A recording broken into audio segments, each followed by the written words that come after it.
Goeiemorgen.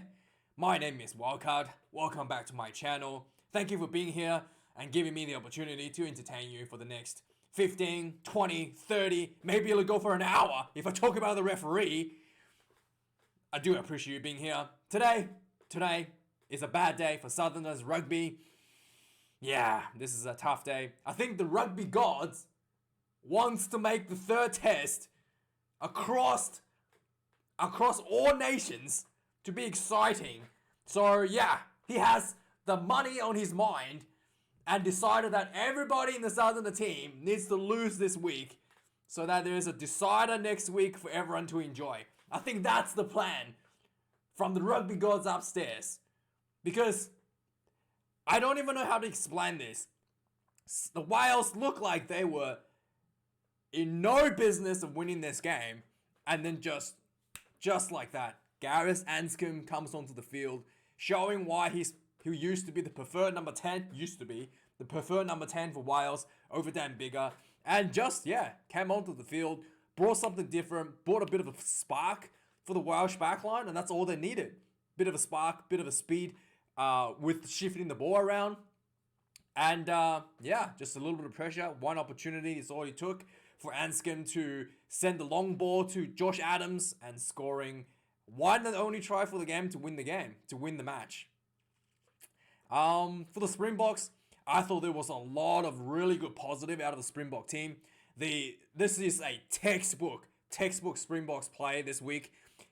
Just good hard forward dominance, good hard forward dominance. Very, very good scrummaging. A lot of promising scrummaging out of this week. Dominant scrummaging from both the starting and the reserve props. Dominant liner. Once again, Eben Etzebeth doing crazy amount of stealing for the South African disruption. At least not completely stealing the ball all times. Disruptions. Just absolute menace. So very, very good in the lineouts. The thing that kind of let the Springboks down a little bit is their kicking accuracy. The kicking game was not pressured very well by the South African chasers, which means that a lot of the kickings just resulted in the Wales getting the ball back essentially, or like it either went just loose or Wales getting the ball. So the kicking accuracy was just not there. Like Hendrickse as well, Wales being very, very good. Very, very good in terms of his execution, in terms of passing, but his kicking sometimes a bit too long, sometimes a little bit too short. And just not exactly in the consistency is missing a little bit for the Springboks there. So both the kicker and the chaser follow-up was a little bit missing this game. Also, the Springboks has excellent forward defense, but I did notice that there is an issue that the forwards are a little bit too tight in the center field region. So you see that the South Africans are able to dominate the breakdowns when it's close in the center field, because the forwards are there to flood the breakdowns. But when the Wales ships the ball out wide, there seems to be Wales are getting opportunities to turn the ball over out wide, as the forwards are not there to support us. So usually you end up with just the Springboks backs trying to clean up the ball out wide and not able to get that forward dominance, and the Wales getting those opportunities to turn the ball over. So there's definitely a little bit of this is kind of like this is not really a mistake. This is just a little bit of inexperience from the Springboks forwards, from not able to read the play correctly and getting themselves in those fringe areas to support the team to getting the ball back and turning the ball over essentially. I think that's probably just comes more with time. But overall, the 4-pack played a very textbook, very, very good Springbok style of play. Dominance, exactly what they wanted. Probably if I was giving them a score like 8 out of 10. But the backline really lacked a little bit of accuracy in the kicking game. The Springboks did look really good when they spread the ball out wide, but very few opportunities did they actually spread the ball out wide. Having Pollard on the field maybe was, once again, they resorted to a very kicking heavy, and a very tight style of play. A lot of forward crashing in the center fields for the Springbok team. So overall, as you can see, the Springboks really dominated the game in pretty much every aspect of the game. 294 run meter for the Springboks, 93 for the Wales. Just to give you an idea how pathetic the Welsh running meter was half time. Wales had 34 carries 34 meters. So they gained a meter on average per carry. That's ridiculous. For the Springboks, on the other hand, Jesus, Evan Roos, he's very good, isn't he? He like in the first half, he was leading the getting over the advantage line stats. He was getting over the advantage line with his carry. He was leading the carry over the advantage line stat at halftime. So he was really good. And I thought the reserve came on. Fury was very good as well. Shot a lot of physicality, a couple of really good hard running as well from him. And the run meter at halftime for the Springboks, 184 already, with only 47 runs. So the Springboks did really well in that regard. Overall, 294 run meter for the Springboks. Yeah, really overwhelmed the Wilds for most of the game. I do feel like, if I also want to criticize a little bit as well as Springboks, they probably opted for the penalty a little bit too often. There was one point where Alan Wynne-Jones had a yellow card, and South Africa went for like a line out. They didn't go to a try. The maul was stopped, but Wales had to give away another penalty essentially to stop that advancement. I thought the Springboks should have just gone for another try, but then instead they're taking the 3 there. I do feel like that pressure game really isn't capitalized to the fullest when you just take the 3 points after one line out. Should have put the pressure on, kept the foot on the pedal a little bit more. Maybe getting another yellow card potentially, or maybe go for a scrum if you don't want to go for the line out again, shuffle up the thing. But really got to keep that foot on the pedal when your position is down a man. As a result of that, Wales, despite having a yellow card, only considered 3 points for that initial penalty. They were, I think maybe two penalties. But yeah, the Springboks were not able to score a try despite having one extra player on the field. That's probably something that the Springboks should look at in terms of, because they're so dominant in the 4-pack, they really needed to, take the opportunity to belt the Welsh. Really, belt them a little bit, especially when they have a player in the bin. So that's an opportunity I felt the Springboks did not manage quite good as they should. As well as they should. Missed tackles of both teams extremely low. 10 missed tackles for the Springboks, 7 for the Wales. This is, ridiculously good tackling completion rate for both teams. Wales also had 3 missed penalty goals from Dan Biggar. Pollard missed 2 himself as well, so both kickers are not 100% this weekend. And lineouts, like you can see here, Ibn Esbeth doing absolute God's work. 5 lineouts lost for Wales. It's literally all of that is pretty much Ibn Esbeth. The second half, Lake was on the field. He was not throwing the lineouts straight because Ibn Esbeth putting so much pressure on the Wales lineout. They were just doing this crazy stuff that they're not even comfortable with and not able to get in the lineout straight themselves. 2 scrum lost against the Springboks, and this is a technical thing, but the Springboks definitely had a scrum dominance. The 2 scrum loss are basically like early engagements and pushing early from Gartner, but this overall scrum dominance definitely goes to the Springboks, despite the stats saying the 2 losses for the Springboks. Penalties count, 12 penalties for the Springboks, 11 for Wales, 1 yellow card. This yellow card was undeserving because Alan Wynne-Jones got onto the field. There was a tackle out wide. So again, the Springboks, when they did spread the ball out wide, they look quite dangerous, to be really frank. But they just don't really utilize that fringe, spread the ball out wide. Obviously, they generally crash the ball center field, so they don't actually get the ball out wide very often. But when they do like this one time, I think it was, who was it that made a break?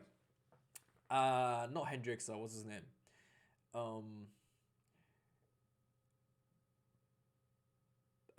Anyway, they spread the ball out wide, right? And Alan Wynne-Jones make the tackle. The ball kind of pops out on the Wales side, and it looked like from a far distance, Wynne-Jones had ripped it out or played the ball on the ground. And the touch judge comes in and says Wynne-Jones didn't. He ripped the ball out like on the ground.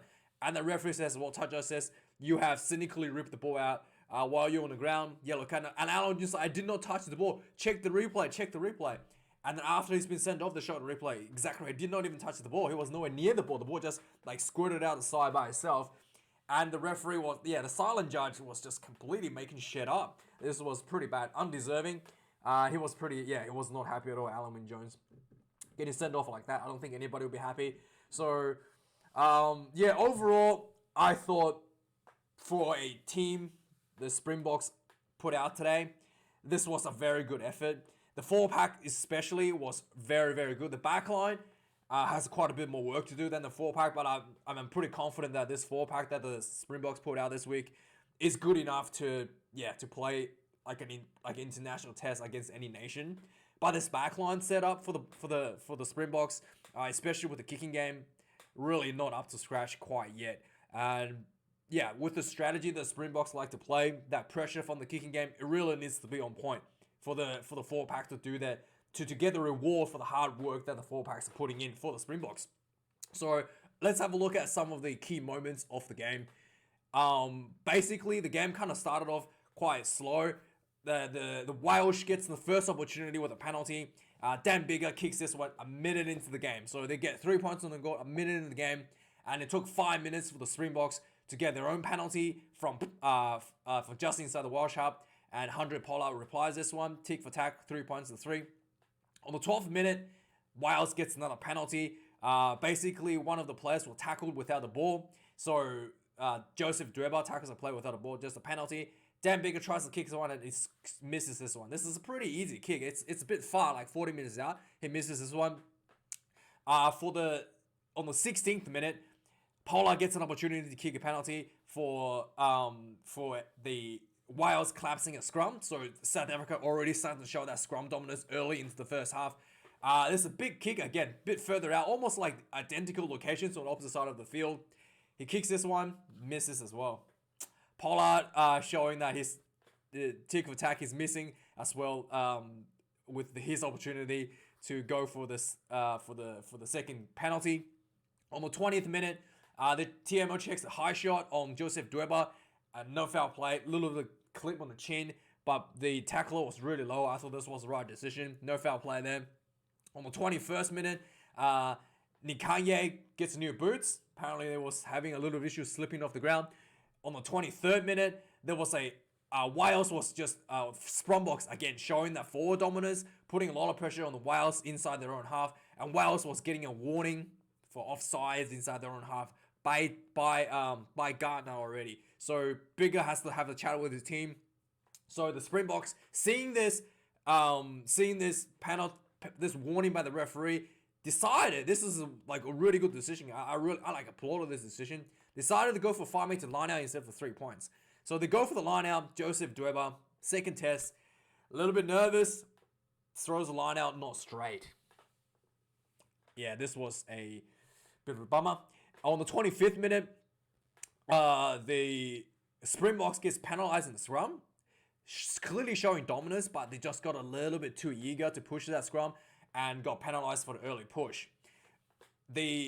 At this point, they showed a stat of Evan Roos having the most the carries getting over the advantage line, the most play getting over the advantage line with the carries at 5 already, only 25 minutes into the game. So he had a really, really, really good game. On the 26th minute, there was a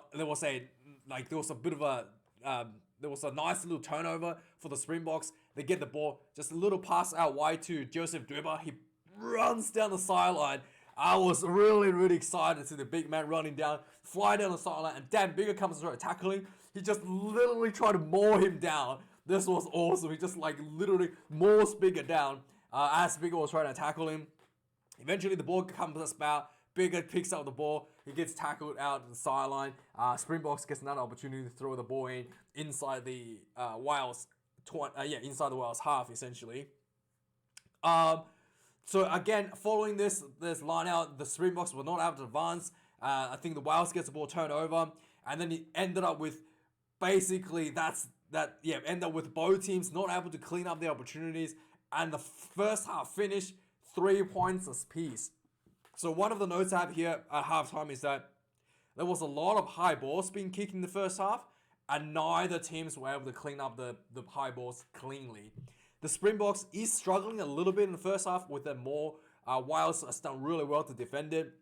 So that is one of the weapons that the Wales neutralized in the first half, but wasn't able to do. Yeah, it's neutralized a little bit in the first half, but overall the Springboks still look much stronger in the 4-pack than the Welsh. Our second half starts again.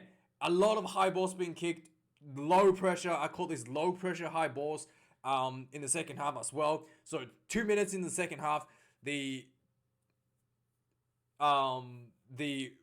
Wales gets penalized for doing a jackal with hand on the ground. So the referee deemed that the hand was on the ground when he did the jackling. So this was a kickable range. Only 2 minutes into the second half. Paula goes for 3. He kicks this one. Springboks pulls ahead 3 points to 6. So at this point, I've noticed that obviously the line-out had a bit of an issue with the throw-in. Malcolm Marx is already on the field on the second half, so he's got subbed on halftime. On the 44th minute, there was a penalty against the Springboks.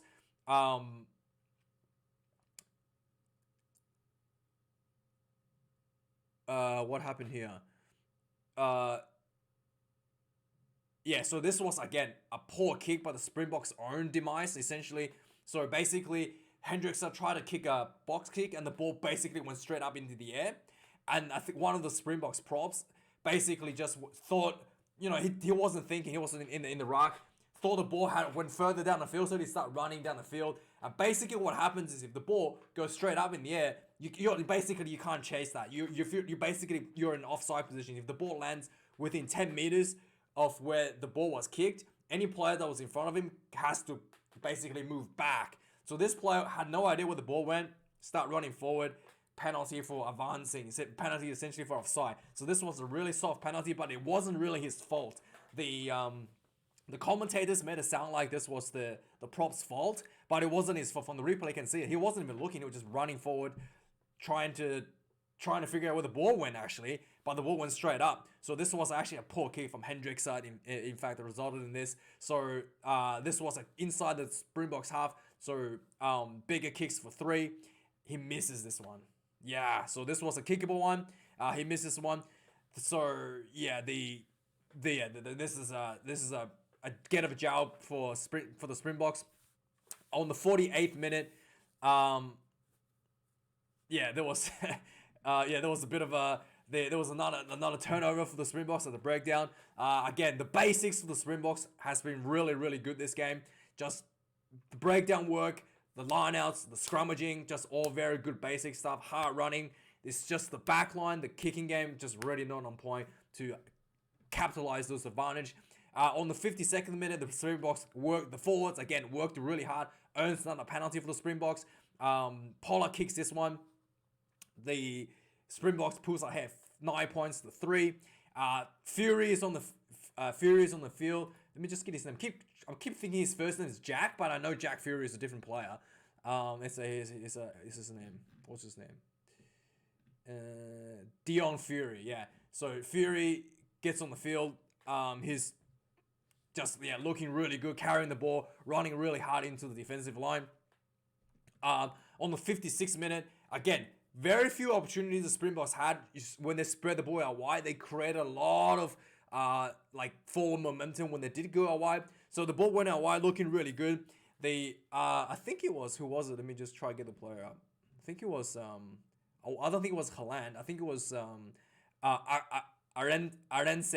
Arensa. He gets the ball out wide. He runs down and he gets tackled. Alan Wynne-Jones in the breakdown. He looked like he ripped the ball, but he didn't. So the assistant referee says he did. He did it. He comes in and says he did. And Angus Garner was like, yellow card. So Alan Wynne-Jones gets sent over the yellow. On the 58th minute, Springboks goes for a line out. Haaland did really well with this line-out coming out. Basically, the line-out gets collapsed, a penalty advantage. So the Springboks try to spread the ball out wide.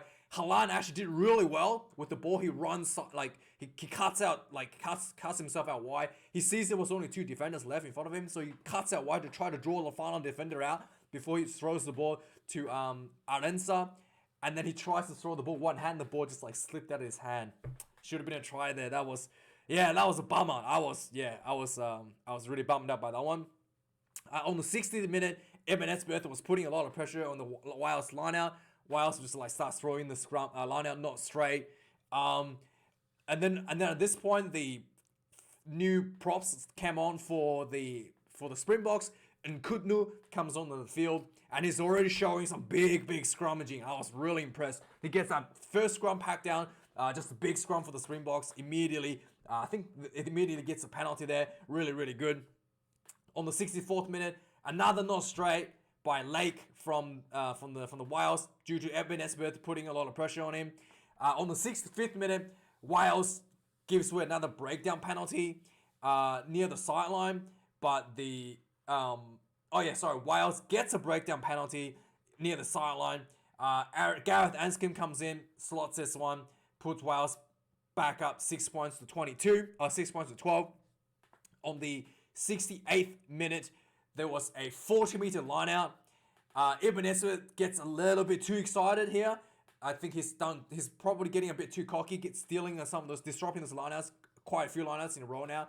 He basically puts a player, plays on his opposition in the air, gets a penalty, and this was 40 meters out.